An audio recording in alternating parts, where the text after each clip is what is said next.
Dr. Martin is a GP in New South Wales, Australia. He was born and grew up in the UK, studying medicine in London and working as a Royal Naval Medical Officer for 16 years before moving to Australia.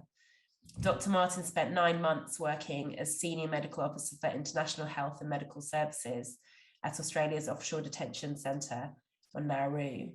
The Nauru Detention Centre was a closed facility holding 1,604 men, women, and children, including unaccompanied children. The majority of those detained were ultimately found to be refugees. And Dr. Martin is really kindly joining us this evening, or I think very early in the morning for him, to share his experiences. Thank you. My points are not so many. If I'm speaking about my experiences in offshore detention and what a terrible idea it would be for the UK to adopt that as a model. And like you said, I grew up in the UK. If I live in Australia, I still am a UK citizen, and I am watching appalled the direction that the UK appears to be going in. And pragmatically, from a medical point of view, from what I saw on Nauru and looking at how the system is set up, it's a terrible idea. Medically, it's a terrible idea. When you turn around and say people aren't going to come to the UK, then the moment you do that as a politician or as a country, you put yourself in a no-win situation. You back yourself into a corner because people will turn up unwell with injuries and physical ailments, let alone the mental health conditions that relate from the trauma that they left when they're trying to seek asylum in the first place. And as soon as you say you can't come to the UK, and my understanding really would be that you say you can't come to the UK because as soon as you get to the UK, you've got access to lawyers and to some form of legal aid to be able to launch an asylum claim and to try and stay in the country. And if you say no, you can't go, then you're putting the doctors who you charge to look after the people you're holding offshore in an impossible position, because they're going to be saying, this person has conditions we can't look after. We need to get them back to the UK. And that would be our recommendation every time. You know, in Australia, in Nauru, it was always, you've got this wrong with you. We can't treat it here. We need to come to the mainland to be treated.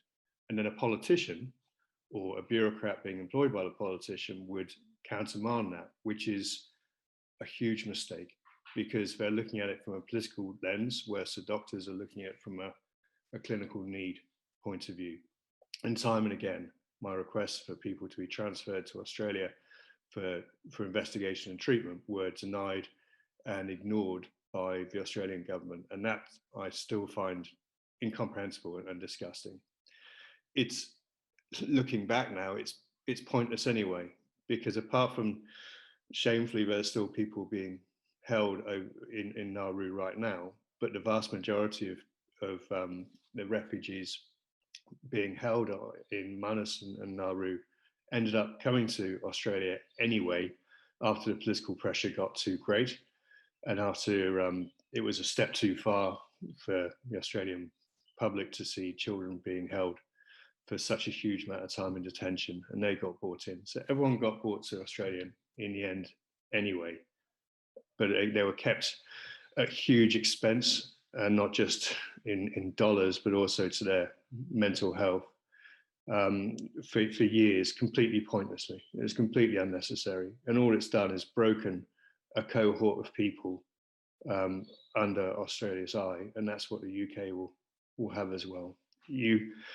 If you don't listen to your doctors, or if you picture a situation in the UK where if you get unwell in some small country town, I grew up near Bath, if you had a nasty illness or a bad fracture or something like that, and you go to a local hospital, the doctors would say, okay, you've got this, we can't fix it here, we're going to send you to Bristol or London or somewhere like that.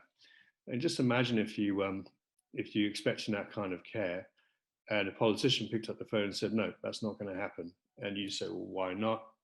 And they say, well, we could, because they're not going to London, they're not going to for care. The doctors would be jumping up and down saying, you can't do that. But that's exactly what happened. And if you push hard enough, you got the sack, which is basically what happened to me. It's unbelievable, unconscionable cruelty to do that.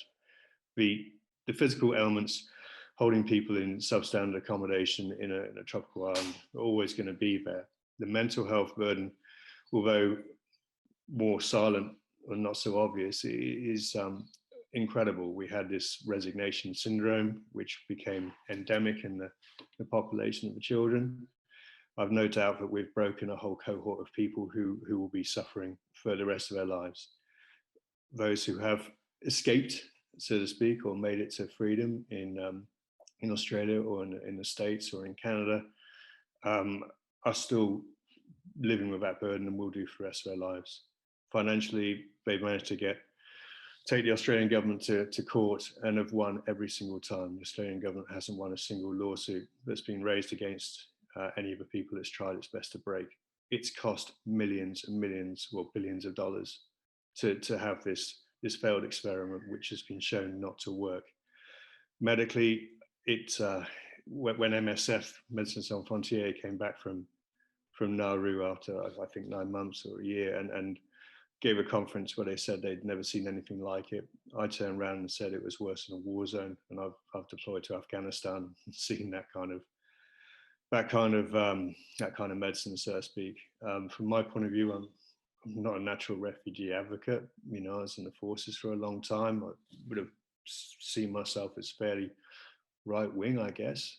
But before I went to Nauru, having seen it and seen the end result of the cruelty that Australia inflicted upon a whole bunch of people who only came asking for help, turned my thoughts immediately. It's absolutely disgraceful what Australia has done. For the UK to even consider it in offshore detention is just lunacy. It's immoral and it's wrong. Medically, it doesn't work. You end up with horrific situations where women who are pregnant and often they've been abused, assaulted to get them pregnant in the first place, often by people the Australian government are employing. They can't come to Australia. They can't get a termination, even though they might want one. Australia would wait and wait and wait. So you had women who were well over 20 weeks, 22 weeks, and the Australian government said, well, we'll wait till they can feel the baby kicking. Then they'll be less likely to terminate the baby. That's just unconscionable cruelty. Everything was weighted against the refugees. Everything was weighted against the patient. You weren't allowed to advocate for your patients. You were up against a faceless bureaucratic committee who would deny and rebut every single recommendation you did. As soon as you stopped listening to the doctors, you are on a hide into nothing. And I would not want someone like Priti Patel making a decision about my mental health or my physical health. I would rather trust someone who actually has my best health in mind. You can't let a politician override a doctor. It's a dreadful decision to go to. That's all I've got to say, really. And I would beg the UK and the politicians not to recreate the disaster, the humanitarian, financial, medical disaster that was wholly avoidable, that happened in Australia and is still happening now.